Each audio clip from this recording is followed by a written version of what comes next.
Become matured, parang depende sa beliefs mo eh. Sa energy mo. I think you should rest. Balik na ako sa tent so you can sleep na. Nasa labas pa sila. Wala akong kasama eh. Dito ka na muna. Sakit dito. Natagos sa hibla ng loob ko. Papanoorin natin ngayon ang latest movie na tungkol sa tatlong single at broken na magkakaibigan na nagkakampang at para makalimot. Tunghayan natin ang kanilang kwento at adventure. Nagsimula ang eksena sa magkakaibigan na may planong mag-overnight camping. Dumating sila sa lugar at nag-ikot-ikot sa magandang tanawin. Nasalubong nila na puro magjowa ang nasa lugar na nagmo-moment kaya parang nainggit ng mga single ladies. Nais sana nilang i-cancel ang camping pero nandun na sila sa lugar kaya no turning back. Nagustuhan nila ang nirentahang kwarto at may pa-overlooking pa kaya masaya ang magkakaibigan. Guwapo din ang mga staff kaya mas ginanahan ang kanilang mga kasama. Kaya pala nagyaya ng gala ang isa nilang kasama dahil kakahiwalay lang nila ng kanyang jowa. Ayaw maniwala ng kanyang mga kasama dahil maraming beses na silang nag-break at nagkabalikan. Lumabas siya para magmuni-muni pero na bad trip na naman siya sa magjowa na sobrang sweet. Dahil dun ay muli na naman niyang naalala ang dating kasintahan habang ikwenento sa mga kaibigan. Nahuli niya kasing may ibang babae ang kanyang BF kaya natapos ang kanilang relasyon. Pinagsabihan siya ng mga kaibigan na huwag nang makipagbalikan dahil paulit-ulit na siyang niloloko nito. Nagsuggest silang gumawa ng dating app ang broken-hearted na kaibigan para tuluyang makalimot. Biglang dumating ang tatlong lalaki din na mga single na gustong mag-night camping. Sa gitna ng camping ay naghahanap ng chapel ang isang guy para magsimba dahil weekend. Habang kinantahan nila ng happy birthday ang kaibigan ay napansin nilang may mga babaeng nagka-camping din sa may unahan. Naisip nilang lapitan ang mga babae sa campsite at nag-good evening. Nagpakilala sila sa isa't isa at nais ng guy na mag-collab camping na lang sila pero parang di comfortable si Ellen. May dala silang mga foods at agad nagtuksuhan at nag-asaran ang kani-kanilang grupo. Habang lumalalim ang gabi ay lumalalim din ang kanilang usapan tungkol sa karanasan sa pag-ibig. Magkasama si Ellen at ng birthday boy na nakatitig sa mga bituin sa kalangitan. Ayaw pang ma-inlove ni Ellen at ganun din naman si Guy kaya madaling nagkasundo ang dalawa. Nais ni Guy na magpahinga na si Ellen at matulog dahil parang inaantok na rin ito.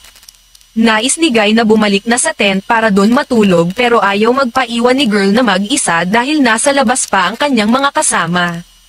Pumayag naman si Guy na samahan si Ellen at binati siya ng happy birthday. Tila masaya ang morning ng isang lalaki sa tent kaya napangiti ito ng abot langit. Sama-samang nagsalo-salo sa agahan ang lahat at napansin ni Ellen na sobrang sweet ng kanyang mga kasama sa isa't isa. Kinumusta din nila ang birthday boy na si Ralph kung nakatulog ba siya ng maayos kagabi. May dumating ding tatlong lalaki at parang pinopormahan din nila ang tatlong babae kaya pumalag ang dalawa. Inawat sila ni Ralph dahil gentleman at kalmado ito at ayaw masira ang kanilang mga araw. Umalis na lang sa campsite ang tatlong bagong dating at napahanga at tatlong babae. Dinalhan niya ng makakain si Ellen at masaya namang namamasyal ang dalawa na magkasama. Nais na magpakuha ng larawan ni Ellen kay Ralph para may memories at sanay din siya sa photography. Sa ganda ni Ellen ay parang napatitig siya saglit. Nagandahan si Ellen sa mga kuhang pictures at nais na mag-selfie silang dalawa. Nagpasalamat si Ellen dahil pinasaya siya ni Ralph kahit broken siya. Nais sana nilang mag-swimming pero biglang dumating ang ex-BF ni Ellen. Nais magpaliwanag ng ex-BF niya at pilit niyang pinapauwi si Len. Nasasaktan si Ellen kaya iniligtas siya ni Ralph at doon nag-away ang dalawang lalaki. Umalis ang ex-BF niya nang hindi dala si Ellen kaya sobrang galit nito.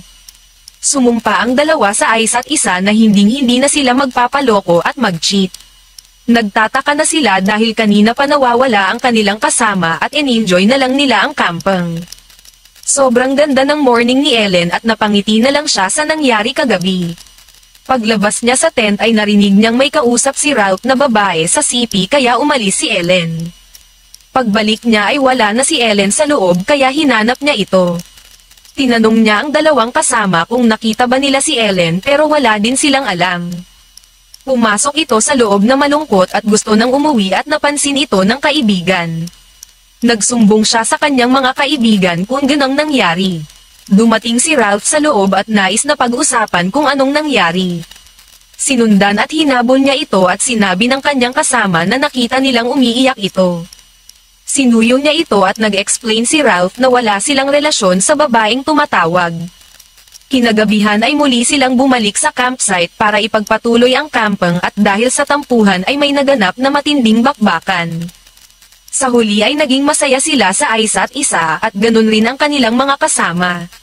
Mas masaya ang overnight camping pag may kasamang kaibigan o kasintahan, suggest lang. Sana ay na-enjoy nyo ang palabas at ako ulit si Miss M ang iyong narrator. Hanggang dito na lang at huwag kalimutang mag-subscribe.